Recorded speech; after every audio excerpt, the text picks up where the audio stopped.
KBS 열린 토론.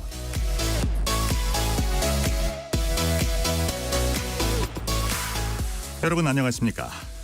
KBS 열린 토론 한상권입니다.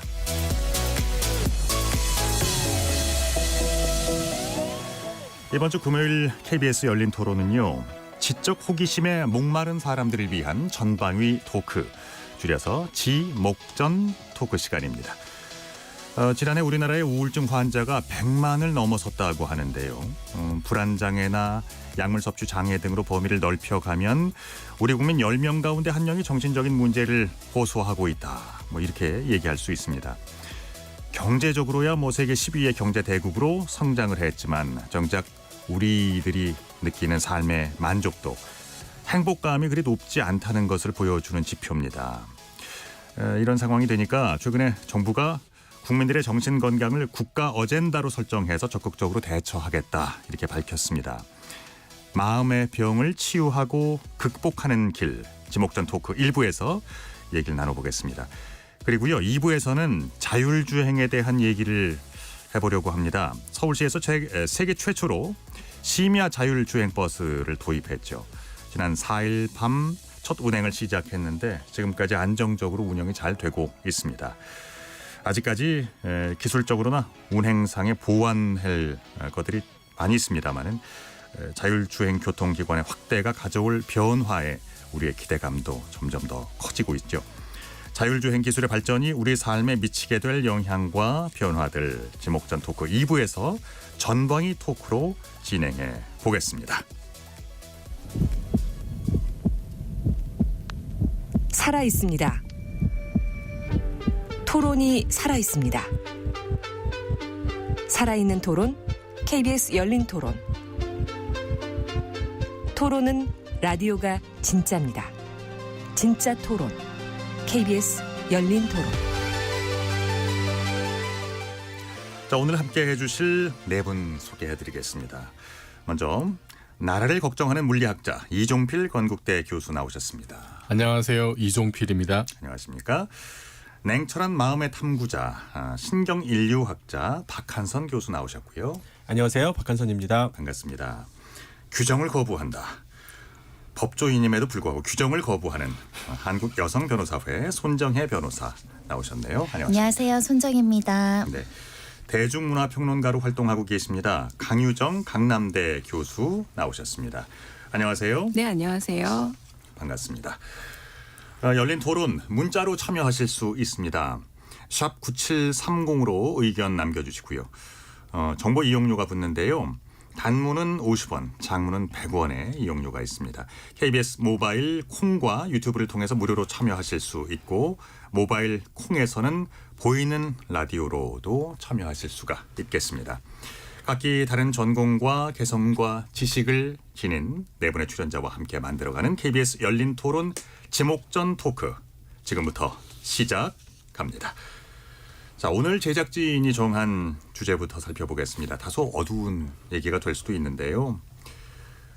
여러분들의 삶의 만족도, 행복도는 어느 정도일까요? 사실 저를 비롯해서 우리 박 교수님께 상담받아야 할 분들이 많을 수도 있어요. 어때요? 이종필 교수님부터. 저요? 네. 전혀 만족하지 못하고 있죠. 네. 이 나이 되도록 아직 제가 결혼도 못하고 있고요. 안 하신 거겠죠? 못한 네. 겁니다. 네. 아유. 그리고 제가 71년생인데 네. 대략 나이 이제 50대 넘어가면서 하필 또 그때가 이제 팬데믹이 이제 또 막 시작이 되고 그러네요. 네, 이제 그런 변곡점을 크게 겪으면서 신체적으로나 아니면은 정신적으로나 큰 변곡점을 지나는 그런 느낌이 들더라고. 하필이면 그때 팬데믹이 와가지고 예. 그러면서 인생을 좀 이렇게 좀 다시 돌아보게 되고 나이는 이렇게 먹었는데 이뤄놓은 건 하나도 없는 것 같고 그 이후로 하는 일마다 되는 일이 없는 것 같고 아하. 예를 들면 제가 몇 달 전에 유튜브 채널 열었는데 별로 반응도 시원치 않고 이제 아유, 이런 식으로 예. 책을 내도 별로 팔리지도 않고 강의하는 것도 별로 강의 평가도 별로 안 좋고 상담하시는 진짜 상담 못하는 것 같은 이따가 시간 내 가지고 저도 상담할 내용이 있어요. 그래서 좀 많이 우울하게 살고 있습니다. 네. 전혀 생각지 못했던 항상 네. 그 밝으시잖아요, 표정이. 아 그런데, 그런가요? 예. 네, 고맙습니다. 네. 주변에다가 이렇게 그 빛을 나눠주고 계시는데 이런 고민이 있으실 줄은 몰랐습니다. 우리 손정혜 변호사는 어떠세요? 저 얼마 전에 건강검진했는데 건강검진하면 이렇게 설문조사로 정신관계 계속 체크해야 되잖아요. 네. 그러면 매우 그렇다, 그렇다, 아니다, 전혀 그렇지 않다 중에 항상 고민해요. 그래도 이제 약간 긍정적인 편이라서 그렇다, 그렇다, 좋다, 좋다 이렇게 체크하게 되는데 뭐 정신건강 상태는 어떻게 보면 저는 약간 좀 긍정주의자라서 평균적으로는 굉장히 좋은데 제 주변에 저는 우울한 사람이 너무 많아요. 왜냐하면 이제 직업상 어쨌든 인생에 한 번도 소송을 해보지 않는 사람들이 대부분 많은데 이제 소송을 하시는 분들은 기본적으로 마음이 우울할 수밖에 없고 상처가 있을 수밖에 없고 불안할 수밖에 없고 그래서 제가 정신과를 많이 보내요. 내 사건에도 정신과 진단이 들어오는 게 유리하고 증거상 그리고 저한테 이제 심리 상담을 요청하시는 분들이 있어요. 법률 상담과 심리 상담이 좀 모호해가지고 자격증은 저는 없지만. 그래서 저는 들어드릴 수는 있지만 효과적이지 않으니 오히려 이제 주변에 정신과에 가셔라. 근데 정신과 가기 부담스럽다 그러면 요즘 심리 상담 해주시는 분들도 많으니까. 근데 듣다 보면 약간 동요되는 경우도 있고 힘들겠다 뭐 이런 생각들 많이 하다 보니까. 그래서 이제 주변에 우울한 사람들과 이걸 극복해 나가는 음주와 강으로 극복하고 있습니다. 네. 그 뜻밖의 해법을. 네. 근데 우울도 이렇게 전염된대요. 그래서 상담을 많이 하신 그 의사 선생님들은 또 따로 이렇게 다른 분에게 본인의 상담을 해야 된다는 뭐 그런 얘기도 들은 적이 있는데요. 알겠습니다. 자, 손정혜 변호사님은 우울하지 않습니다. 강유정 교수님은 어떠세요? 뭐 여기서 제 이종필 교수님 보니까 뭐 결혼, 생년월일 뭐 이런 걸 밝혀야 되는 건가라는 생각도 드는데 뭐 대체적으로 저는 아주 평균적일 것 같아요. 뭐 때로 우울하고 때로 행복하고 왔다 갔다 하는 것 같아요. 그 우울함이 때로는 뭐 호르몬 때문일 때도 있고 아닐 때도 있고. 근데 제가 최근에 발견한 건 뭐냐면 학생들 중에 우울증 호소하는 학생들 확실히 많아졌다. 과거에 비해서. 이제 학교에 있으면 이렇게 상담이라는 걸 하게 되는데 점점점 많아진다는 생각이 들고 그리고 강의를 하거나 수업을 하다 보면 이렇게 눈에 띄게 보이는 친구들도 종종 있는 것 같아요. 네네. 그래서 그렇게 좀 우리 주변에 좀 흔해진 좀 우울증이라는 것들이 흔해졌다는 생각이 들고 그래서 조금 재밌는 얘기를 해드리면 라스 폰트리에 감독이라는 사람의 멜랑콜리아라는 영화가 있거든요. 네. 제목이 그 우울증이에요. 그러니까 우울증이라는 제목인데 우울증이라는 이름을 가진 행성이 하나 지구를 향해 다가와서 내일이면 지구가 멸망하거든요. 그런데 그때 가장 힘을 내는 사람들이 오히려 우울증 환자들이더라고요. 늘 약간 힘없이 살고 세상이 멸망할 것 같아라고 두려워했던 사람들이 되려 진짜 멸망 앞에서는 가장 씩씩한 모습을 보여주는 되게 아이러니한 영화이기도 한데 그래서 우리 주변에 좀 젊은 우울증 환자들이 많아진다라는 건 조금 주목해 봐야 될 일이 아닌가 싶기도 합니다. 네. 그 본인의 얘기는 쏙 빼놓고. 맞습니다. 이게 이제 비평가들의 사실은 특징이거든요. 그래서 내 얘기 잘 안 하고 작품이나 이제 다른 얘기로 잘 피해 나갑니다. 멜랑콜리아 네. 기억하겠습니다. 그러니까 강 교수님은 아주 그 요즘 말로 시크하시네요. 객관적으로 나 자신을 들여다보고 계시고 뭐 우울할 때도 있고 그렇지 않을 때도 있다. 맞아요. 많이 보려고 하다 보니까 우울할 때 좀 안 빠지려고 하는 편이에요. 우울한 시기구나라고 좀 생각을 많이 하려는 편입니다. 좋은 방법 같아요. 네. 자, 박한선 교수님께서 이제 답하실 때입니다. 예. 아니 뭐 그 삶의 만족 뭐 또 영원한 행복 그런 건 없죠. 네, 다 이제 그러기 위해서 노력하는 거고요. 예. 그래서 이제 한국 헌법에도 이 얘기가 있어요. 이게 이제 헌법 공부하셔서 잘 아시겠지만 행복 추구권이라는 게 있거든요. 예. 근데 행복권이라는 건 없습니다. 행복은 찰나의 감정이기 때문에 그것을 계속 잡고 갈 수가 없거든요. 그래서 행복하기 위해서 계속 노력하고 또 열심히 사는 것, 그게 인간의 욕망이고, 근데 그것도 잡으면 또 금방 또 그거는 이제 자연스러운 일이 되고 또 우울해지고 슬퍼집니다. 종종 우울은 우리들한테 지금 나의 삶을 반추하게 하고, 그리고 가망성이 없는 일을 좀 포기하게 하고, 또 새로운 길을 또 만들어주게 하는 그런 긍정적인 의미가 있습니다. 그래서 우울 자체가 병이라고 할 수는 없어요. 다만 그게 이제 너무 심각해서 일상생활이 어려울 정도의 문제가 되면 우리가 우울 장애라고 하는데 네. 한국 사회 문제는 이 장애 수준의 우울감을 느끼는 분이 너무 많아지고 있다. 이게 이제 문제라고 할 수 있습니다. 그래요. 그래서 그 박 교수님의 삶은 만족스럽습니까? 아니었으면 좋겠어요. 노력하고 있습니다. 네. 그렇군요. 이 주제를 제작진의 픽으로 정한 이유가 그렇습니다. 국가가 국민들의 정신 건강을 위해서 적극적으로 나서겠다고 이제 선언을 했거든요. OECD 38개 국가를 보면은요, 우리나라가 자살률에 있어서 1위입니다. 삶의 만족도에 있어서는 38개 나라 가운데 34위고요. 주관적인 정신 건강 상태 다 이제 최하위를 기록하고 있습니다. 그런데 우리 좀 살만하다고 하잖아요. 경제력에 있어서는 계속 국가적인 위상이 높아지고 있는데 그러니까 왜 이렇게 괴리가 생기느냐? 그러니까 행복에는 물질적 풍요로움 내지 만족 이게 필요 조건인 건 맞는 것 같은데 충분 조건은 아닌가 봐요. 이종필 교수님은 어떻게 생각하세요? 그 팬데믹 기간에 그 이제 시장 조사 전문 기관 엠브레인이라는 데서 조사 결과를 보니까 예. 그 팬데믹 기간 동안에 특히 이제 이게 성인 1,000명을 대상으로 조사한 건데 예.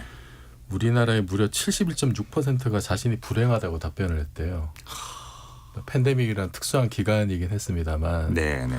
상당히 높은 수치죠. 근데 이제 불행하다는 원인을 보니까 경제 문제가 37% 가장 높았고, 그다음에 인간관계, 배우자와의 관계, 가족 관계가 10%대로 이렇게 쭉 뒤를 이었더라고요.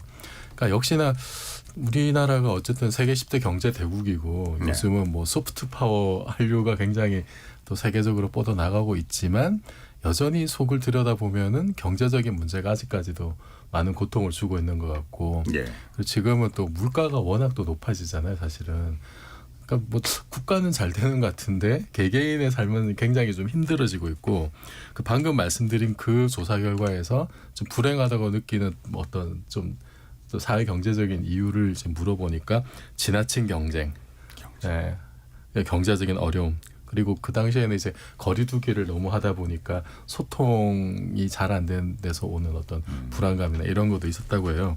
그러니까 역시나 여전히 이제 우리 사회가 풀지 못한 여러 문제 중에 양극화 문제라든지 부익부 빈익빈의 문제, 그리고 또 SNS가 굉장히 활성화되면서 경쟁도 치열한데 서로 비교하게 되잖아요. 대놓고 24시간 자기 삶과 남의 삶이 비교가 되는데 그 비교의 대상 자체도 굉장히 어떻게 보면은 평균보다 한참 높은 상위 1%의 삶들이 굉장히 많이 노출이 되고 SNS뿐만 아니라 여러 매체를 통해서 그런 데서 오는 우울감 이런 게 너무 크지 않을까. 그러니까 실제 현실을 보면은 정말 오징어 게임 같은 법칙들이 작동을 하고 있고 실패했을 때 뭔가 다음 기회가 주어지고 구제가 되고 좀 제기를 할 수 있는 그런 여건들이 여전히 좀 미비하기 때문에 거기서 오는 어떤 굉장한 불안감, 상대적으로 그런 경쟁이 치열한데 그런 어떤 사회적인 안전망이나 이런 거는 여전히 또 이제 미흡하고 그걸 다 체감하고 있으니까 그렇군요. 또 경쟁은 더 치열해지고 그런 악순환이 좀 계속되는 게 그게 이유가 아닐까 싶습니다. 알겠습니다. 그러면 강유정 교수님은 어떤 의견이세요? 결론적으로 사람들이 불평등하다고 느낀다는 게 가장 중요한 이야기가 되지 않을까 싶어요. 서사학에서 사람들이 이야기를 계속 좋아하는 이유는 인류의 생존하고도 연결을 하더라고요. 왜냐하면 착한 일을 하는 사람들은 당연히 이제 권선징악이라 그래서 보상을 받고 그리고 내가 노력한 만큼 결과가 얻어지는 이야기들을 사람들이 왜 좋아하느냐?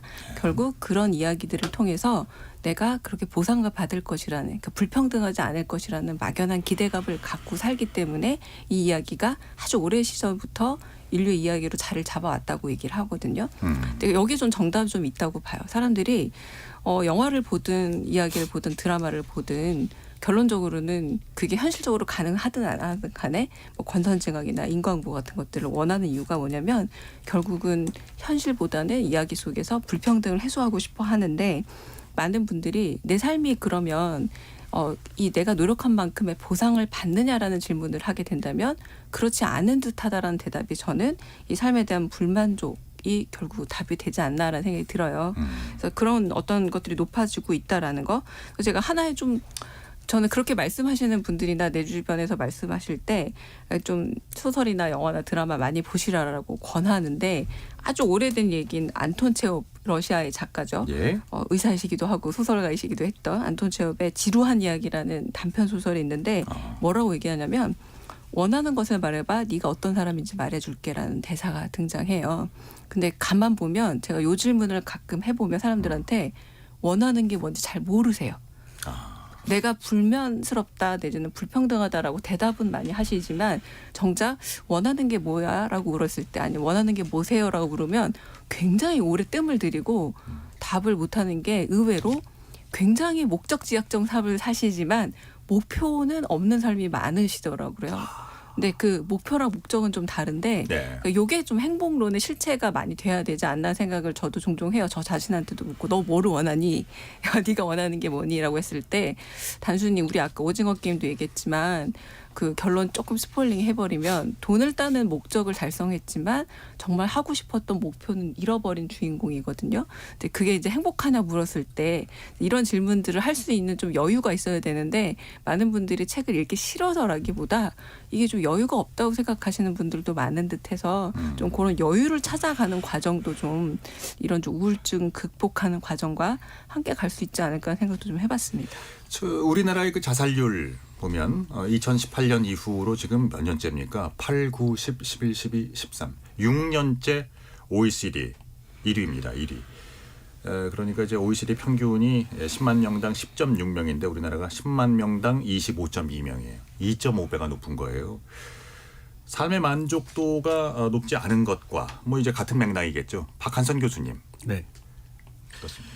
그 자살률이 2018년에 잠깐 2위했다가요. 네네네. 다시 1위 된 거라서 사실 20년쯤 넘게 1위입니다. 이게 IMF 전에는 1년에 한 3,000명 자살을 하셨는데 예. 지금은 이제 뭐 15,000명, 16,000명까지 갔다가 약간 이제 꺾였어요. 근데 세계적인 수준과 비교해 보면 좀 압도적인 이제 1위라고 할 수 있습니다. 그래서 딴 건 1위를 못 하는데 이런 거는 정말 1위 좀 부끄러운 일입니다. 그 사실 한국의 자살률이 이렇게 높은 이유의 가장 결정적인 이유는 바로 이 노인 자살입니다.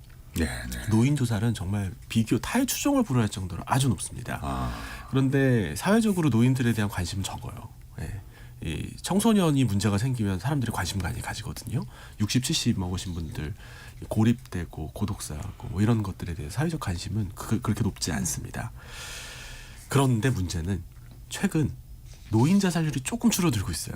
네. 그 대신 젊은 층의 자살률이 또 그만큼 다시 올라가고 있어서 나쁜 의미로 벌충이 되고 있는 상황입니다. 그러니까 장년층은 장년층대로, 또 젊은 층은 젊은 층대로, 노년층은 노년층대로 각자 서로의 문제로 지금 힘들어하고 있는 상태입니다. 누가 누구를 챙겨줄 수 있는 상황도 아니라는 게 지금 한국의 정신건강 문제의 지금 가장 심각한 부분입니다.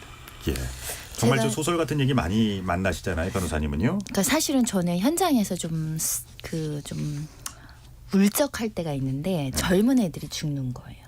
그 신문이나 보도에는 안 나가는 사건들이 굉장히 많은데 정말 그 초등학교 아이들이 우울증에 빠져서 그런 선택을 하거나 여러 가지 이유로 그런 선택을 할 때마다 굉장히 슬플 때가 많아요. 어른으로서 보호하지 못했다는 이야기도 하고 아까 강효정 교수님이 네 이야기를 해봐라 하는데 변호사한테 법률 상담 안 하고 자기 개인 상담한다고 아까 말씀드렸잖아요. 얘기할 사람이 별로 없는 거예요. 내 얘기를 누구한테 할 수도 없고 들어줄 사람이요? 아이들이 왜 엄마 아빠한테 이야기를 못하냐면 엄마 아빠가 혼내거나 엄마 아빠가 속상해하거나 실망하거나 그러니까 이제 가장 가까운 사람한테 내가 힘든 이야기를 할 수 있어야 되고 해야 되고 안 그러면 뭐 별다른 사람이 없는데 마음을 털어놓고 나의 어떤 그러니까 나의 감정이라는 것도 나중엔 나의 약점이 될 수 있다라고 생각을 하거나 좀 조심스럽고 어렵고 소문날 것에 대한 두려움 이런 게 있으니까 힘들어도 누구한테 얘기를 못하는 겁니다. 그래서 저는 사실 어린아이나 어르신들이나 누구라도 내 얘기를 한 번씩 들어줄 수 있는데 그러니까 주변에 지인이 없으면 시스템적으로 사실은 우리가 아프면은 감기약 처방받으러 한 몇천 원 내고 병원 가듯이 이렇게 좀 쉽게 우리가 남한테 나의 이야기를 해야 하고 나의 고민이 무엇인지 말할 수 있는 기회만 줘도 저는 굉장히 좋아질 거라고 생각하거든요. 알겠습니다.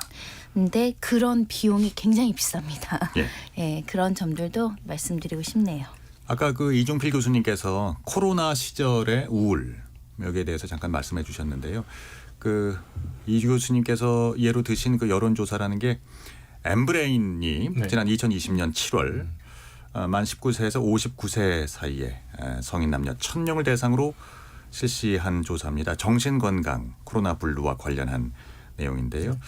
71.6%가 자신의 삶이 불행하다고 이야기를 했군요. 저는 그 박 교수님께서 말씀하실 때 이걸 우리가 놓치고 있었구나 하는 점이 노인 자살이었어요. 그러니까 저는 이제 여기에만 주목을 해왔거든요. 10대, 20대, 30대의 사망 원인 1위. 그것이 곧 자살이다. 이제 이 점에 대해서 대단한 충격을 받았는데 노인층을 이제 그 포함해서 상당히 우리가 그 많이 좀 고려해야 될 부분들이 많이 있는 것 같아요. 그러니까 이 젊은 세대의 사망 원인 1위 자살 이것이 시사하는 바는 뭐라고 생각하십니까, 박 교수님? 근데 이제 사실 젊은 층은 잘 죽지 않습니다. 이 병을 별로 앓지 않거든요. 그러니까 사망을 잘 하지 않기 때문에 자살이 1위인 경우가 1위라고 해도 그 절대 숫자는 그렇게 높지는 않아요. 전 세계적으로도 마찬가지입니다. 대개 10대, 20대 자살, 그 사망 원인의 대표적인 원인은 뭐 자살, 총기 사고, 운수 사고, 뭐 약물 남용. 미국 같은 경우는 지금 이제 자살보다 약물 남용이 더 높아졌거든요. 마약이 하도 유행해서 많이 쓰고 있어서. 그래서 청소년 자살 물론 중요하죠. 의미 있는데 저는 이럴 때 이런 이제 방송에 나올 때마다 하는 얘기인데 결국 우리나라에서의 자살의 가장 근본적인 사회문화적 원인으로 지적되는 건 바로 경쟁과 고립이거든요. 예. 그리고 노인 자살하시는 분들은 스스로 내가 경쟁에서 패배했다라고 생각하거나 혹은 가까운 가족이나 친구들로부터 고립됐다고 생각하시는 분들이에요. 예. 그런데 역설적으로 가장 그런 취약한 분들이 자살 문제에 있어서도 또 고립을 당하고 계세요. 10대가 자살하면 사람들이 막 관심 가집니다. 뉴스에 나오거든요. 근데 60대, 70대 자살한 건 뉴스에 나오지도 않아요. 너무너무 많은 분들이 돌아가시고 있고 오늘도 아마 수십 명이 돌아가셨을 거예요. 그래서 이런 부분에 있어서의 자원의 좀 적절한 할당도 우리가 좀 고민을 해봐야 된다고 생각합니다. 예. 강 교수님은 이제 강단에서 학생들을 많이 만나시잖아요. 극단적인 선택까지는 아니더라도 많은 학생들이 이렇게 불행감을 느끼는 이유가 뭐라고 생각하세요? 경쟁과 그리고 저는 이 이야기들이 결론적으로 이제 우리나라 출산율 저하랑도 연결되지 않을까 싶은데 예. 앞날을 상당히 막막해하고 그 막막해하는 걸 넘어서서 두려워해요. 어떻게 될까? 앞날이 어떻게 될까에 대한 두려움들이 많아서 굉장히 뭐 요즘 뭐 결혼도 안 한다, 뭐 연애도 안 한다, M4 세대다라고 얘기했을 때 강단 있게 막 거절하고 부정하고 하는 것 같지만 사실은 그 안에 내재된 두려움이 굉장히 많거든요. 결혼을 할 수 있을까? 차라리 안 하겠다. 아이를 제대로 키울 수 있을까?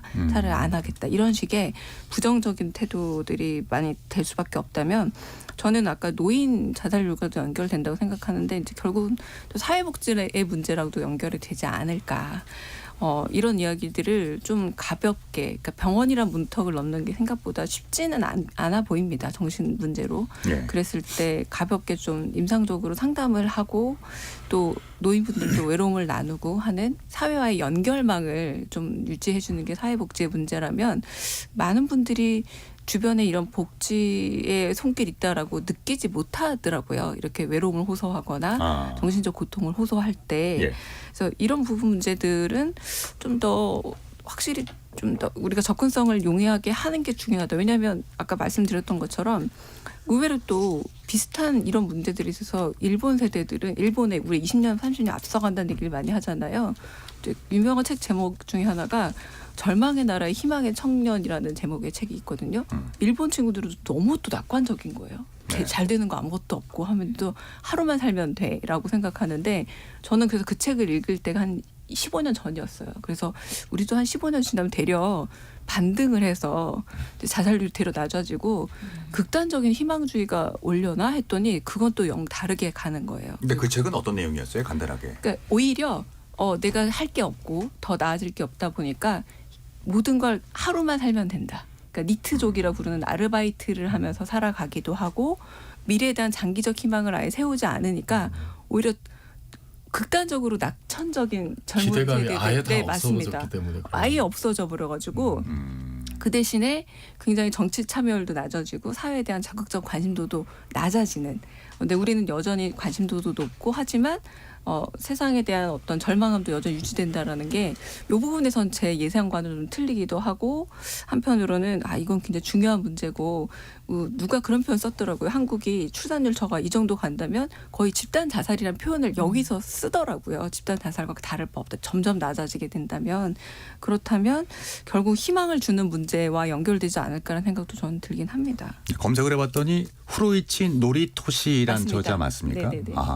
절망의 나라의 행복한 젊은이들, 어려운 시대에 안주하는 사투리 세대의 정체라는 부제가 붙어 있군요. 그러니까 사투리 세대라는 게 이제 뭔가 최소한의 욕망만을 갖고 살아가는 맞습니다. 네. 일본의 젊은 세대. 그러니까 많은 부분 이제 포기에서 비롯된 부분들이 있는 것 같은데요. 지금 그 국민 10명 가운데 1명이 마음의 병이 있다라는 얘기를 해드렸어요. 이 정도면 사회적인 어떤 치유가 필요할 텐데 어떤 식의 접근이 필요하다고 보세요, 박 교수님? 이제 이 정신장애, 특히 이제 우울증이나 불안장애 같은 이제 그런 문제에 대한 접근은 사실 기존의 다른 질병에 대한 접근하고도 좀 달라져야 됩니다. 뭐 많은 사람들이 이 위험군을 찾아내고 그 위험군에 대한 조기 개입을 하고 상담이나 약물을 투여하고 치료되면 완치, 이제 이런 식으로 접근을 하는데요. 예. 그것보다는 한국 사회에서 왜 다른 나라에 비해 우울이나 불안이 이렇게 심해졌는지에 대한 근본적인 처방이 없으면 그건 미봉책에 불과합니다. 네. 그리고 그렇게 엄청나게 많은 그런 보건의료 자원을 이 우울증이나 불안장애 있는 사람한테 투입할 수도 사실 없는 일이거든요. 이 자원의 이 효율적인 할당이라는 측면에서도 좋지 않고요. 아까 일본 얘기하셨습니다만 일본이 한국하고 문화가 많이 비슷한데요. 한국하고 좀 다른 점이 있습니다. 일본은 그래도 한국에 비해서 이 근대화 과정이 좀 길었어요. 그래서 이 전통적인 집단주의적인 문화를 유지하면서 근대화가 가능했는데 네. 한국 사회에서는 그게 다 무너졌습니다. 가족 체계 무너졌고요. 또 지역 사회 다 무너졌습니다. 집단주의적인 문화를 갖고 있는 동아시아 사회에서 개인의 성공을 위주로 하는 근대화된 사고방식이 서로 겹치면서 이 사람들은 내가 성공하지 못하면 조직, 공동체에 소속되기 어렵다. 심지어 가족한테도 인정받기 어렵다라는 생각을 하게 된 거죠. 네. 그러니까 그 우리나라가 뭐 OECD에 올라갔다, 뭐 경제적 수준이 좋아졌다 그런 얘기를 좀 그런 얘기가 중요한 게 아니라 사회적으로 살만한 세상, 우리가 소속감을 느낄 수 있는 세상이 되고 있는지를 좀 돌아봐야 되고요. 그래서 의학적인 접근 이것보다 저는 사회적인 접근이 더 필요하다고 생각합니다. 예. 말씀하시는 그 와중에 우리 청취자 여러분께서 의견을 많이 보내주고 계시는데요. 5753님은요. 미국인들은 everyone is special. 모든 사람들이 특별하다라고 하더군요. 우리도 인성교육을 강화해야 합니다. 공부 잘하는 것이 최고의 가치가 아니라 선한 사람이 가치 있는 사람이라고 가르쳐야 합니다. 한국 교육도 개혁이 필요합니다라는 문제. 의견을 주셨습니다. 근데 그게 그렇게 교육한다고 될 부분은 아닙니다.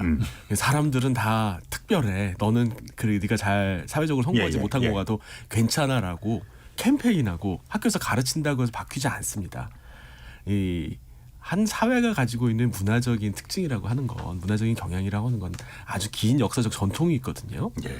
한국 사회에서는 입신양명을 해야 돼요. 자신이 뭐 높은 지위에 올라가고 뭐 좋은 대학에 가야 되고 해야 되거든요. 근데 그거를 바꾸지 않으면 그러니까 네가 그런 집단주의적인 문화에 경도돼 있으니까 네가 우울한 거야. 네 정신부터, 네 생각머리부터 바꿔. 그러면 안 우울할 걸? 라고 얘기하는 거 설교밖에 되지 않고요. 문제를 해결하는데 크게 도움은 되지 않습니다. 이제 이런 식의 접근, 즉 우울증이 생긴 사람들은 생각을 잘못하기 때문에 우울증이 생긴 거야. 네가 생각을 바꾼다면 우울증이 생기지 않았을 텐데 라고 하는 접근 자체가 사실 이 우울장애가 있는 분들을 2번 울리게 하는 일이거든요. 그거는 저 조언이 아닌 거죠. 그렇죠. 그건 팔 아픈 사람한테 네가 잘못했으니까 팔이 아픈 거잖아. 네. 정신만 차리면 된다고 이렇게 얘기하는 게 무슨 도움이 되겠습니까? 붕대를 감아줘야죠. 예. 제가 얼마 전에 드라마를 하나 봤는데 이런 드라마도 참 우리 정신병이라든가 정신질환 환자들에 대한 이해를 하는데 굉장히 도움이 되는 것 같아요. 그 정신병동에도 아침이 와요라는 OTT 드라마인데 거기에는 우리 사회에서 쉽게 볼 수 있는 뭐 조현병, 그러니까 쉽게는 아니지만 그래도 궁금했던 뭐 여러 가지 망상장애, 조현병 환자, 우울장애 우울장애, 각종의 이제 어떤 정신적인 질환을 앓고 있는 사람들의 개개인의 삶이 그려지는데 굉장히 가까운 사람들의 이야기로 들리거든요. 전 주변에 우울장애, 수면장애, 불안장애, 뭐 공황장애 이런 분들 굉장히 많아서 이해했다고 생각하지만 또 그 드라마를 보면서 깨우친 게 굉장히 많아서 우리가 생각보다 이 정신질환에 대한 깊이와 이해가 없는 상태에서 편견해가지고 바라볼 수 있다. 그런 생각을 좀 해봤고요. 예. 그리고 사실 폐쇄병동에 입원했다고 하면 굉장한 선입견이 있잖아요. 저희가 그런 것들을 좀 다른 방식으로 이해하는 게 필요하지 않을까 싶습니다. 최근에 정부가 이제 국민들의 정신건강 체계를 강화하는 내용의 정책을 냈죠. 그러니까 눈에 띄는 내용이 우울증이나 이런 극단적인 선택의 경우 이런 비율을 낮추기 위한 전문 상담 서비스를 확대한다는 건데 구체적인 내용이 어떤 겁니까, 박 교수님? 네, 뭐 내용이 아주 많습니다. 많은데 핵심만 말씀드리면 그 예방부터 회복까지 생애 전주기를 관리하는 방식으로 정신건강 정책을 이제 일관적 있게 만들겠다라고 하면서 두 가지 구체적인 목표를 세웠습니다. 하나는 100만 명한테 심리상담 서비스를 지원하겠다. 또 하나는 자살률을 10년 안에 50% 줄이겠다. 그리고 이러한 방식을 이 정신건강 서비스의 확대, 그 서비스 제공을 확대하는 방식으로 달성하겠다. 이제 이렇게 목표를 세웠습니다. 그럼 이제 구체적으로 도움을 좀 필요로 하시는 분들은 어떻게 하면 그 서비스를 이용할 수 있을까요? 사실 그런데 그 정신건강 서비스를 이용하기 어렵다. 정신과의 문턱이 너무 높다라고 하는 그런 이야기는 20년 전 얘기예요. 지금은 정신과 가는 데 있어서 그렇게 사람들이 특히 젊은 층은요. 뭐 그렇게 정신과는 뭐 이상한 사람들이 가는 거 아니야? 이렇게 생각하지 않습니다. 그리고 제 주변에 저는 이제 환자를 지금 보고 있지 않지만 제 주변에 있는 정신과 친구 동료들한테 물어보면 이 개인 의원마다 지금 예약자가 넘쳐납니다. 몇 달씩 기다려야 돼요. 대학병원이 아닌데도 말이죠. 예, 그냥 정신과를 찾는 거에 대한 사람들의 인식은 많이 개선이 됐어요.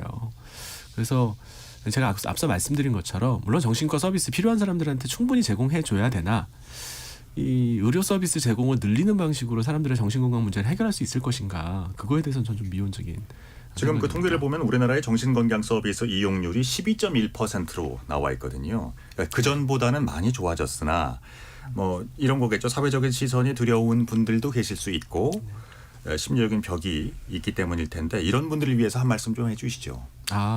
제가 그 토닥토닥 정신과 사용 설명서라는 책을 한번 쓴 적이 있었거든요. 한참 되긴 했는데요. 그때만 해도 사실 정신과 이용에 대해서 사람들의 편견이 좀 심했고 또 어떻게 이용해야 되는지 어느 병원 찾아가야 되는지 무슨 얘기를 해야 되는지 모르는 사람들이 많았습니다. 그런데 그 책을 이제 개정판까지 냈는데 3판은 낼까? 이젠 필요가 없더라고요. 인터넷이나 주변에서 정보가 너무 많아요. 이 가까운 정신건강복지센터 가시면 이 상담사가 어떻게 이용하면 되는지 어딜 가면 되는지 심지어 예약까지 대신해 주는 경우도 있습니다. 거동이 불편하신 분들은 직접 와서 출장해서 상담해 주는 경우도 있습니다. 적극적으로 서비스를 원하기만 한다면 주변에 도움을 요청하시면 언제든지 필요한 도움 받을 수 있습니다. 이거 좀 궁금한데요. 혹시 주변에 아까도 잠깐 이제 나왔던 말인데 우울증으로 고통받는 분이 계세요. 그러면 이제 위로랍시고 난 더한 것도 겪었어. 이겨내야지 말이야. 이런 분들이 계시거든요. 어떻게 응대하고 위로하는 게 옳은 겁니까? 그런 질문을 많이 받는데요. 자신 없으면 그 전문가한테 연결하는 게 맞습니다.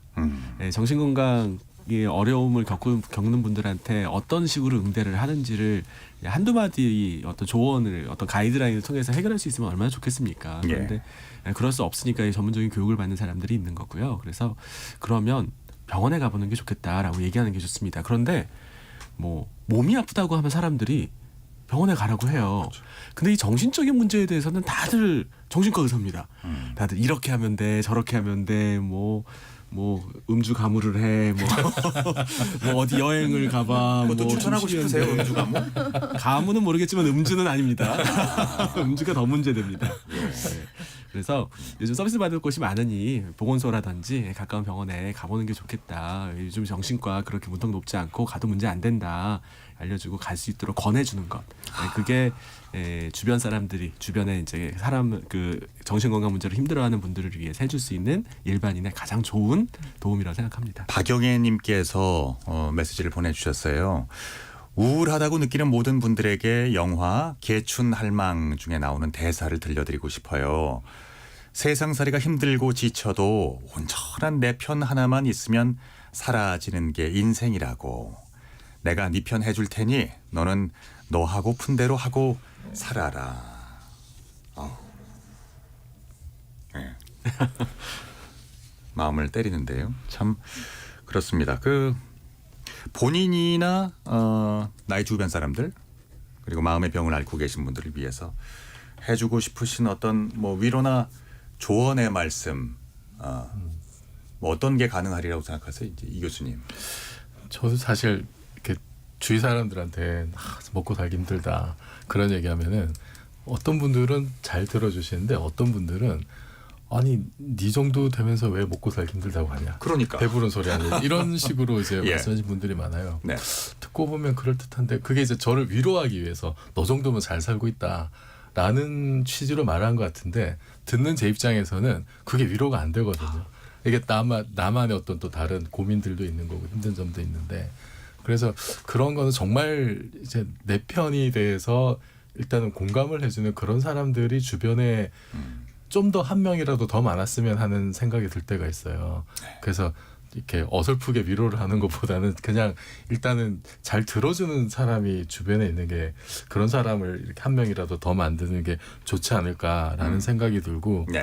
그리고 사실 이게 그 원인을 일단 사회 제도적으로 치료를 어떤 개선을 하는 것도 필요하고 그리고 일단은 그런 문제가 생겼을 때는 뭐 적극적으로 의료기관을 이용하는 게 좋을 텐데 제가 보니까 2021년 기준으로 우리나라 우울증 진료 환자가 이제 134만 명 정도 되는데 인구 10만 명당 정신건강 분야 의사 수가 5.1명이어서 이게 OECD 평균보다도 한 2배 이상 작은 숫자더라고요 여전히. 그러니까 절대적인 의사 숫자도 굉장히 작아서 이번에 뭐 의대정원 늘린다고 하잖아요. 네네. 이게 이제 뭐 다른 정신건강 분야에서도 뭐 다른 뭐 심리사나 사회복지사나 이런 광범위한 부분에서 아직은 좀 이렇게 절대적인 숫자가 부족한 것 같으니까 일단 요거부터라도 좀 확대했으면 좋겠습니다. 네. 강 교수님은 어떻게 생각하세요? 글쎄, 저는 또 약간의 우려는 톰 소요의 모험에 나오는 톰 소요의 행동을 쫙 보여주면 그냥 ADHD 전형이라 그러더라고요. 예, 예. 약 먹여야 된다 이 친구는. 네. 네, 그 사실 미국 문학에서 이제 모험심의 가장 그 전형적인 약간의 좀 읽어야 될 도서의 소년이었잖아요. 그런데 1991년에 이제 조지 부시 대통령 당시에 이제 이렇게 조금 비슷한 국립정신건강연구소에서 정신질환 뭐 검증의 주 이런 행사들을 마련하고 했을 때 결론적으로 이제 프로작이라고 그러는 우울증 약에 대한 그 처방이 엄청나게 늘어나고 남용되고 대중화되는 있죠. 네. 결과가 좀 만들어진 계기가 됐다라고 평가도 있더라고요. 그리고 영화 조커를 보다 보면 사회복지사를 받아서 외로움을 호소하는데 사회복지사는 약을 4가지나 처방해서 그냥 주고 얘기는 들어주지 않는 이야기도 나옵니다. 네. 그러니까 검증과 그 진단이라는 건 상당히 좋긴 하지만 이게 또 잘못 쌓이다 보면은 이야기를 들어준다라기보다는 질병, 진단 그리고 처방 이렇게는 가지 않았으면 좋겠다라는 저 개인적인 바람이 좀 있습니다. 개인적으로는 그 나의 마음속에 어려움이 찾아왔을 때 내가 글쎄 남의 도움이 필요한 것 같아라고 느낄 때가 가끔 있을 수 있을 것 같아요. 맞아요. 어떻게 해결하세요? 저는 일단 개인적으로는 가까운 사람들한테 기분이 나쁘다라고 혹은 우울한 것 같다라고 좀 자주 얘기하는 편이에요. 기분 상태에 대해서. 네. 그래서 그게 이제 내 검증도 되고 그래서 사람들에게 누구나 그냥 기분이 나쁘고도 좋을 수 있다라는 것들의 어떤 공유 같은 것들이 되면 좋지 않을까라는 생각이 들기도 하고. 그럴 때 보면 좋겠다 싶은 추천작 있으세요? 저는 오히려 네. 굉장히 바닥까지 아까 제가 얘기했던 안톤 체홉의 작품이라던가 굉장히 괴로워했던 인간들이 많이 등장하거든요. 근데 예. 오히려 굉장히 괴로워하는 인간들이 삶을 살아가는 걸 보면서 삶이라는 게 뭐 언제나 조금은 좀 고통스러운 측면이 있구나라는 게 되려 큰 위안이 돼요. 지루한 이야기. 네, 네, 너무 행복한 사람이나 너무 건강한 사람들만 나오는 이야기들보다 나처럼이라고 하는 어떤 공통의 감정을 느낄 수 있는 이야기들 좀 추천해 드립니다. 알겠습니다. 변호사님. 저는 사실은 이제 법적으로 있으니까 저는 사실은 입원이 꼭 필요하고 당장 강제 입원이 돼야 되는데 안 돼서 치료 시기를 놓쳐서 온 가족을 고통에 빠지게 하고 가족들이 도망가는 사건들을 많이 보거든요. 사실 변호사도 어떻게 해줄 수 없습니다. 가족이 손을 놓아버리면. 그래서 저는 사실 법률적으로 꼭 강제 입원이 필요한 사람들에 대해서는 좀 적극적으로 뭐 국가에서 사법 입원제도 나오고 뭐 지자체 치료 명령제 더해야 된다 이런 이야기가 나오는데 스스로 정신병을 찾아가는 사람들은 너무 다행이지만 본인이 안 찾아가는 중증 질환자에 대해서는 우리가 정말 지역사회에서 또는 강제 입원을 어떻게 할 것인지에 대한 논의가 꼭꼭꼭 필요한 것 같아요. 알겠습니다. 박 교수님. 네, 그 우울감 때문에 또 불안감 때문에 힘들어하시는 분들 많죠. 네, 많은데 그 이런 이제 제가 조언을 정신과 의사가 하면 좀 실망하실 수도 있겠습니다만 가장 좋은 약은 시간입니다. 이 임상적으로 우울장애 진단은 우울감이 3주 이상 지속돼야 진단합니다. 무슨 뜻이냐? 대부분의 경증 우울감 또 가벼운 사회적 불안은 3주 안에 특별한 치료를 하지 않아도 시간이 지나면 좋아집니다. 정상적인 반응입니다. 네. 다만 3주 이상 지속되거나 너무 심각한 증상, 특히 뭐 자살사고라든지 수면장애, 식욕저하, 혹은 주변 사람들과의 갈등이 있을 경우엔 주저 마시고 가까운 병원 찾아가세요. 하지만 그렇지 않다면 또 이 한국에 빨리빨리 있지 않습니까? 오늘 우울하면 오늘 안에 해결해야 된다는 거예요. 내일까지도 못 버티는 거예요. 그러지 마시고 이 우울이 나에게 주는 신호가 무엇인지에 대해서 읽고 고민하고 반추할 수 있는 2, 3주간의 시간을 가지세요. 그러면 절반 이상 좋아집니다. 도움이 되셨을지 모르겠지만 네, 시간이 누군가에게 나의 이야기를 마냥 이렇게 그 늘어놓는 것도 누군가 이제 잘 들어주는 사람이 있다면 물론이죠. 그것도 도움이 크게 그럼요. 됩니까? 그거는 네. 그게 치료는 아니에요. 그렇다고 해서 우울증의 경과가 달라지진 않아요. 그런데 우리가 감기 걸렸을 때 약 먹는다고 해서 감기가 더 빨리 낫는 건 아니거든요. 하지만 열나고 힘들고 콧물 나는데 약 안 먹습니까? 먹어야죠. 힘들고 어려울 때 주변에 내 얘기 들어줄 수 있는 사람 있으면 얼마나 좋습니까? 네. 그런 식의 접근도 반드시 필요하다고 생각하고요. 시간이 좀 있으면은 좀 더 얘기를 해도 될까요? 예. 그 굶는 사람 많으면 무료 급식소를 만드는 것도 방법이겠죠. 네. 그런데 가장 좋은 건 집에서 식사할 수 있는 환경을 만들어주는 게 답입니다. 100만 명 상담 저 좋다고 생각하지만 100만 명 상담이 필요한 게 아니라 아까 말씀하셨던 것처럼 가벼운 우울감이 있을 때 주변 사람들과 이야기하고 대화할 수 있는 사회적 안정망을 만드는 게 더 우선이라고 생각합니다. 잘 알겠습니다.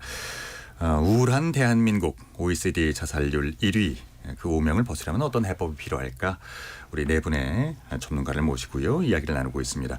여러분께서는 지금 KBS 열린 토론 함께하고 계십니다. 상대 얘기 중에서도 맞는 얘기가 있잖아요. 그러면 거기까지 동감이 이루어졌으니까 그럼 또 요 다음 가시죠. 무슨 정반합 이렇게 가야 되거든요. 이기고 지는 걸 떠나서 좋은 결론을 도출해내셨으면 좋겠어요. 선 넘지 않는 그런 토론. 별로 의미는 없을 것 같아도 그래도 그런 자리가 자꾸 있어야 뭐가 변화가 있을 것 같아요. 그렇게 하다가 보면 뭐라도 뭐 하나 얻어 걸리는 게 있겠죠. 시민논객 여러분을 기다립니다. 평일 저녁 7시 20분 KBS 열린 토론. 제가 아까 잠깐 여쭤봤던 게 그 음주의 순기능에 대해서 혹시나 이제 한마디라도 하실까봐 기대를 하고 여쭤봤는데 전혀 그 얘기는 안 나오는군요. 네, 사석에서 하겠습니다. 예, 적당한 음주. 예. 자, 지적 호기심에 목마른 사람들을 위한 전방위 토크 신경인류학자 박한선 교수님, 손정혜 변호사님, 대중문화평론가 강유정 교수, 물리학자 이종필 교수 네 분과 함께하고 있습니다. 자, 2부는요. 출연자의 픽으로 넘어가 보죠. 이번 주 출연자 픽 이종필 교수께서 가져오신 주제인데요. 소개해 주시죠. 네, 며칠 전에 서울시에서 세계 최초로 자율주행 버스를 도입한다라고 해서 굉장히 화제가 됐는데요. 참 신기하기도 하고 자율주행 시대가 성큼 다가온 것 같아서 기대감도 크고요. 미국에서는 자율주행 택시 도입했다가 좀 우여곡절도 많았던 것 같은데 한편으로 걱정이 좀 되기도 하고 기대와 함께 그리고 이제 머지않은 미래 완전 자율주행 시대가 접어들면은 이게 또 엄청난 좀 사회적으로 급격한 변화를 이야기할 텐데 뭐 일자리 문제라든지 뭐 우리 탈 것 자체에 대한 어떤 인식의 변화 이런 것이 생길 수도 있을 것 같고 뭐 여러 가지 법적 문제나 보험 문제나 이런 사회 제도도 굉장히 뭐 거기에 맞춰서 빨리 바뀌어야 될 것 같고 그런 시대 또 어떻게 대처해야 될지 이런 고민을 좀 본격적으로 시작해야 될 때가 아닌가 자율주행 버스가 돌아다니면은 그리고 이제 선진국들보다는 아직까지 우리가 좀 미흡한 기술 수준인 것 같기도 해서 이걸 계기로 좀 많은 관심이 좀 집중이 돼서 좀 더 우리도 그 격차를 좀 좁힐 수 있으면 좋지 않을까 그런 생각에서 주제를 정했습니다. 예, 많은 이제 그러니까 AI 기술이 많은 직업을 앗아갈 것이다. 우리 인간으로부터 이제 이런 걱정들을 하는데 정말 그러네요. 자율주행에 있어서도 마찬가지입니다.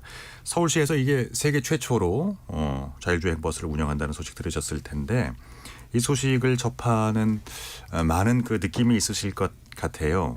손 변호사님 어떻게 생각하세요? 저는 제가 다니는 동선에 도로에 자율주행 칠해놓은 데가 있어요. 몇 년째 다니는데 그래서 아니 자율주행 버스는 언제 다니는데 이게 이렇게 칠해져 있지 근데 드디어 이제 주행을 하는구나 해서 되게 반가웠고요. 그게 또 세계 최초라고 해서 기사 보고 굉장히 반가웠는데 실제 이게 반가워서 일부러 가서 타신 분들이 있대요. 용감하시다라고 말씀드릴 수 있을 것 같기도 한데 손 변호사님은 타고 싶진 않으신가 봐요. 좀 더 지켜보고요. 그래서 되게 신기한 느낌이 들어서 이러면 진짜 내가 지금도 어느 정도는 이제 고속도로 같은데 운전대 안 잡으면 이렇게 주행하는 차량이 있다라고 하는데 머지않아서 정말 영화 같은 현실이 나오겠구나라는 생각해봤습니다. 예, 강 교수님은 탈 기회가 있으시면 타시겠어요? 저는 오히려 지금 타고요.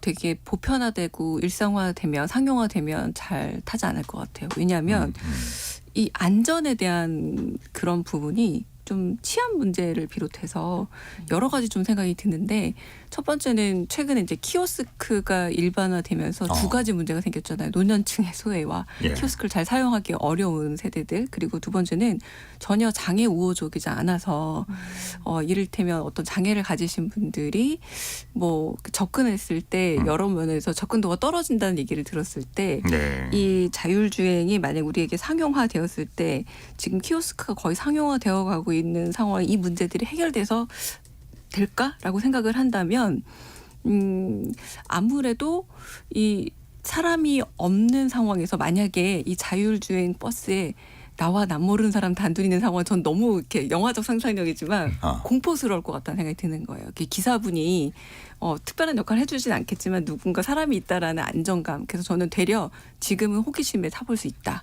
약간의 가벼운 접촉사고 정도는 저는 감내할 수 있다. 그러나 진짜 안전사고라는 건 의외로 의외의 곳에 발생하지 않을까 싶어서 그런 부분에 대한 대처도 충분히 마련되어 있을까라는 사실 저는 질문이 제일 먼저 들었습니다. 사람이 무섭다는 말씀이신 거죠, 그러니까? 그렇죠. 그 이후에 발생할 일상에서 일어나는 안전사고들에 대한 예방들. 네. 안전을 위한 인력이 같이 탄다고 저 들었는데. 현재는 이제 그 관련한 인원이 한 명 타서 특별 안전 요원의 역할을 한다는 거예요. 왜냐하면 사실은 지금 안전벨트를 매세요. 뭐 사람들 들어올 때 이런 것들 좀 관리하기 위해서 지켜보고 시범 단계인 걸로 보이는데 안정화되면 이 특별 안전 요원이 필요한 것인가에 대한 논의가 있을 수 있고 정착이 되면 이제 특별안전 요원이 없이 운행할 가능성이 있다 보니까 예를 들면 치객이 타면은 운전은 잘하는데 차가 뭐 저희 치객분 어떻게 하세요 이러는 사람이 없어지는 거잖아요. 결국은요. 그런 것들에 대한 이제 고민이 있을 수 있을 것 같고 예를 들면 버스 안에서 폭행 사건이 있거나 성추행 사건이 있었을 때 운전사가 운전만 하는 게 아니라 그런 안전 관리도 하다 보니까 기계가 그걸 대체할 수 있느냐 이런 고민이 들 것 같습니다. 그렇군요. 로봇을 뭐 거기 태우기도 좀 그렇고 아직까지는.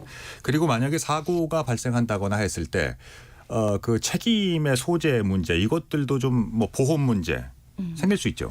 네, 굉장히 미묘한 문제가 발생할 수 있는데요. 보통은 내 차량에서 내 소유차에서 사고가 났을 때는 궁극적으로 소유자가 책임을 지지만 일단 인간의 가실이 개입이 전혀 안 되고 컴퓨터 혼자서 이게 하나의 컴퓨터 로봇이 되는데 로봇이 지나가다가 사람과 접촉 사고가 나서 인사사고를 발생했을 때는 그럼 결론적으로는 이 운행 주행 프로그램의 어떤 결함이라든가 그 차량 자체의 결함이 되잖아요. 뭐 제조사의 결함이 된다던가 운영 책임 프로그램 제작자의 관리 책임이 있다던가 해서 과실 비율을 따지는 게 현 법제하에서는 원칙적인 논의인 것 같고요. 그래서 이제 보험사가 그에 따라서 과실 비율대로 처리하는 기준들을 세워나갈 수 있는데 이게 교통사고라는 게 너무 다양한 복잡 미묘한 요만한 요소로도 가실 비율이 달라지기 때문에 이 컴퓨터라는 이 로봇의 어떤 책임과 보험을 하는 것이 맞느냐, 그 보험은 어떻게 하느냐, 보통은 차량별로 보험을 들어야 되잖아요. 네. 그래서 2017년에는 로봇 기본법이라고 해서 로봇도 법인격을 부여해서 각각의 로봇에 법인격을 부여하고 그 사람들이 그러면 계약을 체결할 수 있는 보험계약을 체결하는 겁니다. 그럼 이 로봇이 어떤 사고가 일어났을 때는 그 보험에 따라서 뭔가 책임 소재를 가리는 그런, 하지만 뭐 이게 이제 통과된 법은 아니기 때문에 다양한 논의가 지금 진행되고 있고요. 근데 이게 참 우리가 급발진 사고에서도 보지만 기계 자체가 어떤 결함이 있다라는 걸 증명해내기가 너무 어렵기 때문에 네. 이 사람의 관여 없이 움직이는 자동차가 혹여라도 엄청난 사고를 일으켰을 때 이 문제를 어떻게 답할 것인가, 좀 제도권에서 면밀하게 논의를 해야 되긴 합니다. 사람의 관여가 전혀 필요하지 않은 완전 자율주행 시대가 뭐 곧 오겠죠. 언젠가 오면은 그때는 정말 이런 문제가 고민이 될 것 같아요. 자, 자율주행 기술이 이제 세계 최초로 서울에서 운행을 하고 있다. 이건 어떤 의미가 있다고 보세요, 이종필 교수님? 사실 그 이전에 뭐 상암동 일대나 청계천변이나 테헤란로 등에서 그 이제 실증 사업을 진행 중이었거든요. 굉장히 짧은 구간에. 네. 근데 이번에 하는 거는 정말 말하자면 이제 정규 버스 노선을 직접 이제 다니는 거니까 훨씬 먼 거리를. 그래서 이거는 굉장히 좀 상용화로 가기 위한 좀 진일보된 어떤 그런 어떤 사업이 아닐까. 실제로 이제 내년에는 그 유료로 지금 전환하는 걸 검토하고 있다고 하죠. 근데 지금 이제 제한 속도는 시속 50km 정도로 좀 느린 속도로 가고 있고, 그리고 버스라는 특징이 이게 정해진 노선을 일단 다니는 거니까. 사실 미국에서 하고 있는 그 자율주행 택시하고는 조금 다를 수가 있어요. 네네. 택시는 어쨌든 그 도시 안에 원하는 지점까지 뭐 경우에 따라서는 이제 그 좀 더 빠른 길로 옆으로 빠진다라든지 실제로 그렇게까지 하고 있거든요. 네. 근데 버스는 일단 그렇게는 아니고 제한된 노선을 다니니까 사실은 자율주행 기술이 뭐 그런 자율주행 택시에 비해서 아주 높다고 할 수는 이제 없는 수준이고, 그 지금은 어쨌든 안전요원이 반드시 탑승을 하고 있고, 미국이나 중국의 자율주행 택시는 사람이 없거든요.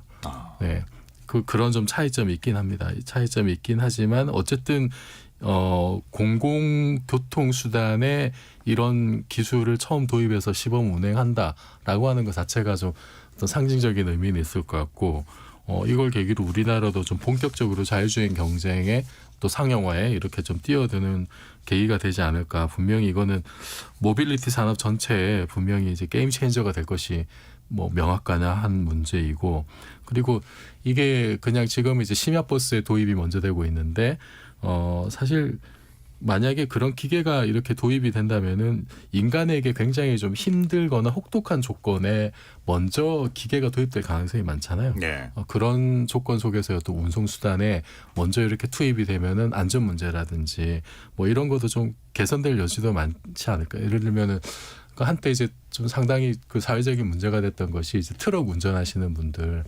그 시간 맞춰서 너무 이렇게 그 무리하게 운행을 하다 보니까 고속도로 전체에 좀 어떤 위협이 되는, 다른 차량에게도 위협이 되는 문제들이 있었는데, 만약에 이제 뭐 일자리 문제도 있겠습니다만, 만약에 그런 경우 장거리 트럭 운송 같은 경우에 이게 뭐 인공지능으로 대체가 된다면은 좀 그런 위험 요소들도 많이 줄일 수가 있을 것 같고, 그리고 그렇게 줄어든 인원을 안전 문제에 사실 또 많이 또 투입을 할 수가 있거든요. 이거는 뭐 물론 인식이 바뀌어야 되고 제도도 바뀌어야 되겠습니다만, 그래서 좀 일자리가 없어지는 대신에 새로운 좀 더 그 의미 있는 곳으로 일자리를 많이 좀 돌릴 수 있는 그런 계기도 되지 않을까.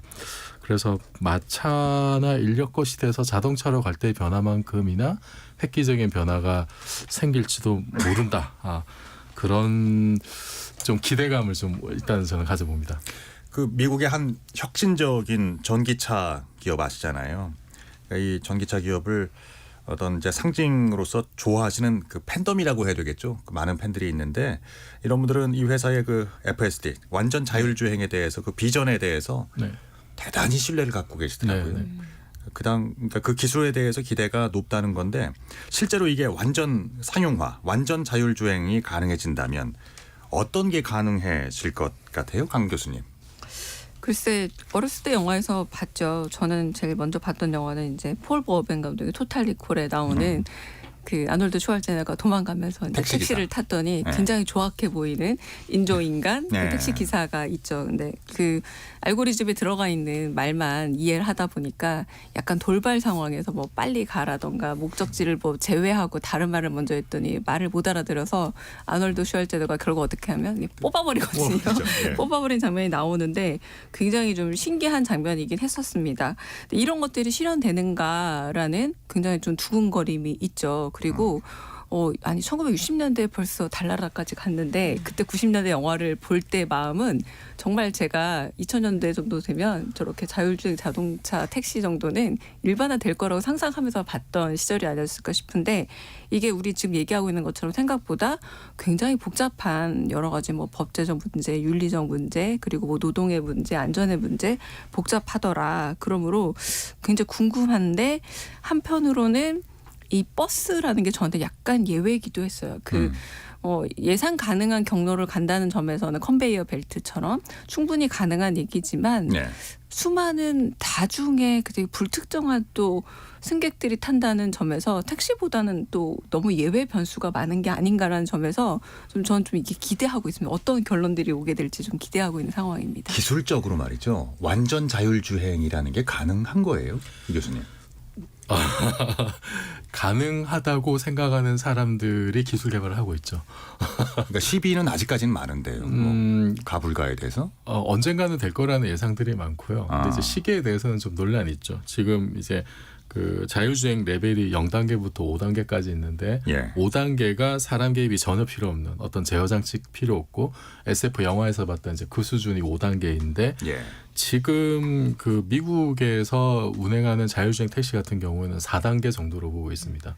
4단계. 네, 4단계고 방금 말씀하셨던 그 유명한 회사 테슬라, 네네네. 그렇죠? 테슬라의 그 자율주행 프로그램 같은 경우에도 그게 한 4단계 정도이지 않을까라고 이제 사람들이 예상을 해요. 그러니까 예. 4단계 정도면 대부분 도로에서 그냥 자율주행을 할 수 있는 아주 특별한 경우에만 사람이 개입하는 정도거든요. 예, 예. 그래서 이게 4단계 서비스가 상용화된 이후에 한 10년 정도 걸쳐서 이게 좀 안정화될 거다라고 이제 사람들이 보통 예상을 하고 있어서 5단계는 그보다 시간이 더 걸리지 않을까. 그러니까 뭐 당장 내일 모레 이렇게 5단계까지 되지는 않을 것 같은데. 그러니까 사람이 이제 일하는 동안에 밖에 나가서 이렇게 택시 영업을 하고 돌아와서 이렇게 뭐 돈 벌어오는. 네.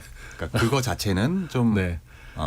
그러니까 완전히 인간의 손길이 전혀 필요 없는 것까지 되기에는 뭐 당장은 힘들다 몇 년에 될 것 같지는 않고 일단은 4단계가 상용화 되는데도 뭐 한 길게는 10년 정도까지는 좀 봐야 되지 않느냐라는 건데 예. 그런데 인공지능 기술이 또 날이 다르게 발전하고 있어서 그것도 좀 기대를 좀 해봐야겠죠. 그리고 그 테슬라 같은 경우에도 이게 그러니까 자체의 어떤 슈퍼컴퓨터 인공지능 기능을 엄청나게 지금 높이고 있어가지고 그 다른 뭐 지금 그 뭐죠 그 웨이모 구글의 이제 그 자율주행 택시 웨이모랑 조금 결이 좀 다른 기술로 지금 발전하고 있거든요. 그래서 여러 가지 다른 기술들이 경쟁적으로 하다 보면은 뭐 생각보다 빨리 5단계가 올지도 모른다. 저는 좀 빨리 왔으면 좋을 것 같긴 합니다. 네, 그렇군요. 그 자율주행 기술이 이제 완전히 사람을 배제하고 조종 가능한 것들은 자동차 말고도 여러 분야에서 이제 활용이 되고 있죠. 이미 상용화된 기술들도 있잖아요. 박 교수님. 네, 물론이죠. 사실 그 비행기는 사실 자율주행 비행기나 다름없습니다. 지금 물론 파일럿이 이제 동승은 하지만 사실 이 정해진 길을 다니는 이 민간 항공기 같은 경우에는 이미 컴퓨터가 그 운행 자체를 비행 자체를 통제를 많이 하고 있죠. 또 뭐 이제 전쟁 상황에서 사용돼야 되는 이제 자율 그런 조종 기술들, 농약 살포, 또 이제 너무 노동력이 많이 드는 택배 처리. 특히 이제 택배 분류소 같은 데는 자동화가 많이 돼 있고요. 이제는 택배 분류소에서 가정까지도 이 드론을 사용해서 물품을 배달하려고 하는 시도가 많이 있습니다. 그래서 이 사람들이 하기 싫어하는 일들은 이제 이런 방식으로 많이 넘어갈 것 같아요. 그런데 이 자율주행에 관련해서 제가 좀 하나 우려되는 건 이 사람들이 가장 즐거워하는 일 중에 하나가 또 운전입니다. 네, 네. 이 연구에 따르면 사람들이 자신의 일에 완전히 몰입할 수 있는 경험을 가장 많이 제공하는 게 바로 운전이거든요. 그런 즐거움을 사람들한테 빼앗는 게 과연 맞나? 예. 사실 운전할 때 즐거움도 있지 않습니까? 음악 들으면서 이렇게 창문 열어놓고 다니는데 즐거운데. 네. 저는 전혀 안 즐거워요. 근데 제 생각엔 자율주행이 좀 보편화되면 네. 이 직접 운전을 하려면 허가를 받아야 되는 상황이 될 수도 있을 것 같아요. 사람이 자율주행보다 더 위험하니 네가 자율주행 해야 되면 그런 사유를 내라. 이렇게 된다면 이 인간이 할 수 있는 거에 상당 부분을 좀 빼앗기게 되지 않을까? 이런 SF적 우려도 해봅니다. 그렇군요. 이 교수님은 어떻게 생각하세요? 그러니까 완전 자율주행이 나오면 진짜 더욱 나의 삶의 질이 높아지겠다. 뭐 이런 생각들 하시겠네요. 네, 저는 운전하는 거를 그렇게 썩 좋아하지 않아서 오늘도 운전하고 오면서 굉장히 이제 이 주제를 생각하면서 야 이게 자율주행이 되면 얼마나 행복할까. 일단 오는 중에 좀 잘 수도 있고 아니면 예를 들어서 명절 때 이제 제가 고향이 부산인데 차를 타고 명절에 제가 운전해서 명절 때 가본 적이 있어. 엄두가 안 나니까. 근데 만약에 자율주행이 되면은 그냥 뭐 넷플릭스 영화 몇 편을 보면서 그냥 갈 수도 있는 거고. 물론 지금도 사실은 돈 많은 분들은 사람 운전사를 기사를 도입해서 자율주행은 아닙니다만 뭐 그런 혜택을 누리지만 보통 사람들은 그럴 수가 없는 거잖아요. 그렇죠. 그리고 이게 그냥 단지 뭐 차량 하나에만 국한되는 문제가 아니라 다른 모든 시스템에서 무인화와 자동화의 어떤 그 폭발적인 계기가 되는 어떤 그런 게 될 것 같고 그리고 차량 자체에 대한 인식도 이제 굉장히 좀 여러 가지 많이 바뀌지 않을까. 그 원래 그 뭐 일론 머스크나 이런 사람들이 신기술을 개발하면서 이제 고민했던 것 중에 하나가 전반 뭐 절대적인 어떤 공유 차량 제도. 그러니까 개인이 사실 차량을 소유하고 있습니다만 그거를 하루 평균 쓰는 시간은 얼마 안 되잖아요. 그렇죠. 그러니까 엄청난 낭비인데 그거를 그냥 언제든지 이렇게 그 예를 들어서 공유 자전거처럼 그렇게 쓸 수 있는 게 굉장히 상향 평준화가 되면은 그런 어떤 시스템이 뭐 일부에도 도입이 될 수도 있을 거고. 그러니까 물류 배송 같은 경우요. 네. 그러니까 지금 육지에 비해서 아주 취약한 그 산간 지역, 그 고립된 섬 뭐 이런 곳에는 시범적으로 실시되고 있는 그 배송 이런 뭐 드론 택배 뭐 이런 이제 호응도 뜨겁다고 하는데요. 무인기 좀 얘기를 해볼게요. 지금 전쟁의 어떤 개념 자체를 바꾸고 있다고 하잖아요. 그 지금 하마스, 뭐 우크라이나 전쟁 다들 그렇습니다. 이런 기술이 어떻게 보면은 오히려 뭐 많은 기술이 그래왔지만 전쟁을 위해서 살인을 위해서 개발되고 있다는 기술 아니겠습니까? 어떻게 생각하세요? 이런 점에 대해서. 그 얼마 전에 이제 아르메니아 아제르바이잔 전쟁 때에도 사실은 그 무인기가 탱크를 많이 잡았고 지금 우크라이나 전쟁 때도 우크라이나의 그 무인 드론이 러시아의 탱크 부대를 완전히 초토화시켰다 이런 보도들이 있었어요. 그래서 현대전에서는 탱크가 쓸모없다 이런 얘기까지 나올 정도로 뭐 사실은 아니겠지만은 그리고 우리나라도 그 무기를 무인하는데 굉장히 적극적이거든요. 이미 휴전선에 그 센트리 가드 로봇이라는 경계 로봇이 지금 설치돼 있고 뭐 직접 사격은 못합니다. 당연히 이제 인간이 통제를 해야 사격이 가능한데 그리고 한국이 자랑하는 K9 자주포 같은 경우에 지금 A3라고 하는 3단계 업그레이드에서는 무인화를 목표로 하고 있거든요. 그리고 우리나라가 지금 그 개발한 전투기 보람의 KF-21 같은 경우에도 그 공개된 영상을 보면은 무인기와 편대 비행을 하는 모습이 있어요. 그것이 향후 우리 공군의 어떤 미래의 모습으로 보고 있는데 그럼 인간이 조종하는 전투기 주변에 여러 개의 무인기가 있으면은 그러면 공격에서도 굉장히 유리할 거고 생존율도 상당히 높일 수가 있고 이것이 우리 그렇게 보면 상당히 뿌듯하고 자랑스러울 것 같지만은 결국은 인공지능이 탑재된 기계가 인간을 그렇게 공격을 하게 되는 시대가 사실은 머지않은 건데 이것을 그냥 이렇게 가만히 냅둬도 되는 건가? 국제적인 규제가 필요하지 않은가라는 걱정도 좀 듭니다. 자칫 뭐 스카이넷 뭐 이런 게 등장해서 사람을 공격하거나 뭐 SF 영화지만 하여튼 그런 그 느낌이 없는 것은 아닙니다. 이제 완전한 자율주행 시대가 개막이 된다면 우리가 가져야 할 어떤 생각을 또 공유하면서 기술을 개발하고 또 기술을 그 향유해야 할까요? 여기에 대해서 네 분 모두에게 1분 내외를 한번 들어볼게요. 손 변호사님. 저는 어차피 거스를 수 없는 자율주행 시대라고 한다면 트랜스포머 이런 거 생각나는데 긍정적인 면을 지금 생각해봤습니다. 음주운전은 사라지겠구나. 교통사고율도 줄겠구나. 난폭 운전 없어지겠구나. 이게 장점이 많을 것 같고요. 보험 사기도 없어질 것 같습니다. 그래서 자율주행 시대는 올 것 같고 또 장점을 바라보면 또 좋은 면도 많을 것 같습니다. 그렇습니다. 박 교수님. 인간을 위한 기계가 돼야죠. 지금도 사실 음식을 모두 공장에서 만들어서 먹을 수도 있습니다. 그런데 직접 해먹는 음식이 더 맛있거든요. 네. 또 로봇 청소기 저희 집에서도 쓰고 있는데 가끔은 직접 쓸고 닦고 하는 게 기분도 정화되고 좋습니다. 로봇 상담사하고 삶의 깊은 고민을 나누고 싶은 사람은 아마 없을 겁니다. 뭐 키오스크 보급되고 있고 뭐 더 다양한 것들이 자동화되고 있죠. 하지만 또 가끔은 이 교감할 수 있는 사람들과 직접 응대하고 싶은 게 또 우리의 마음입니다. 뭐 패스트푸드 값싸게 키오스크 사용해가지고 먹을 수 있지만 그렇게 절약한 시간과 비용을 우리가 정말 하고 싶은 일에 투자할 수 있다면 또 환영할 만한 일이라고 생각합니다. 평소에는 싸게 먹고 또 기분 내는 날은 웨이터가 직접 서빙해주는 좀 좋은 식당에 가서 음식 먹을 수 있다면 이렇게 바라는 미래라고 생각합니다. 박 교수님 다운 말씀이셨어요. 강 교수님. 최근에 아카데미에서 화제가 됐던 전쟁 영화 2편 1917과 서부전선 이상 없다가 공교롭게도 모두 1차 세계대전을 다루고 있습니다. 소위 말하는 재래식 전투 영화죠.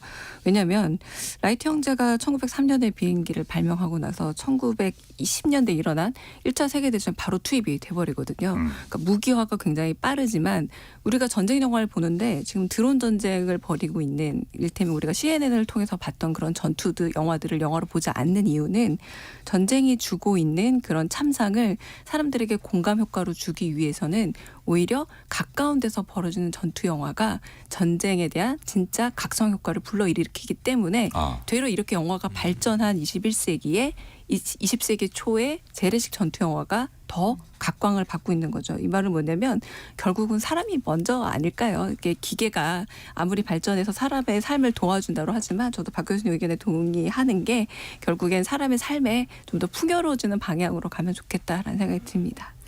그렇죠. 완전히 AI가 지배를 하게 된다면 사람들은 처참한 죽음의 현장을 보지 않고도 단추 하나만 누르면은 맞습니다. 그런 현상이 벌어지잖아요. 이 교수님. 자율주행 차량이라고 하는 게 여기에는 온갖 새로운 기술들이 많이 융합돼 있거든요. 인공지능 기술이나 센서 기술이나 통신 기술이나 뭐 초정밀 지도 작성 기술이나 그것의 복합체라고 볼 수가 있어서 단지 그냥 하나의 물건이 새로 나오는 수준을 뛰어넘는 거다. 그리고 아까 말씀드렸듯이 테슬라 같은 경우에는 가장 강력한 인공지능 슈퍼컴퓨터를 지금 도입을 하고 있고 그것이 어떤 새로운 시대를 또다시 열 수가 있는 상황이고 최근에는 구글의 제미나이라고 하는 인공지능 프로그램을 시연한 걸 봤는데 정말 놀라운 성능을 발휘하고 있거든요. 그래서 예측하지 못한 미래가 정말 하루아침에 다가올 수도 있는데 다만 이제 우리가 예전에 타다 사태를 한번 겪은 적이 있습니다. 신기술이 등장할 때 이제 일자리 문제나 이런 것 때문에 기존 사람들과의 어떤 갈등 이런 거를 지금부터 좀 미리 예상을 하고 준비를 해야 그 사회적 비용을 많이 줄일 수 있을 것 같습니다. 우리나라에도 자율주행 시대를 준비하는 법규가 간단하게 있죠. 근데 아직까지는 세계적 규범이 자리 잡고 있지 않기 때문에 이거 개별적으로 그렇게 만든다고 해가지고 이게 해소되는 문제가 아니어서요. 일단 소프트웨어 책임 문제, 인공지능이 개발할 때 윤리적인 규제 문제 이런 또 지적재산권을 공유하는 문제 복잡 다단한 숙제들은 남아 있습니다. 그렇군요. 잘 알겠습니다. KBS 열린 토론 지적 호기심에 목마른 사람들을 위한 전방위 토크. 우울한 대한민국을 극복하기 위한 방법들 그리고 자율주행 기술 발전의 명과 암에 대해서 전방위 토크 진행해 봤습니다. 대중문화평론가 강유정 강남대 교수님, 물리학자 이종필 건국대 상어교양대 교수님, 손정혜 변호사님, 박한선 서울대 인류학과 교수님 네 분 모두 감사드립니다. 지금까지 KBS 열린 토론 한상권이었습니다.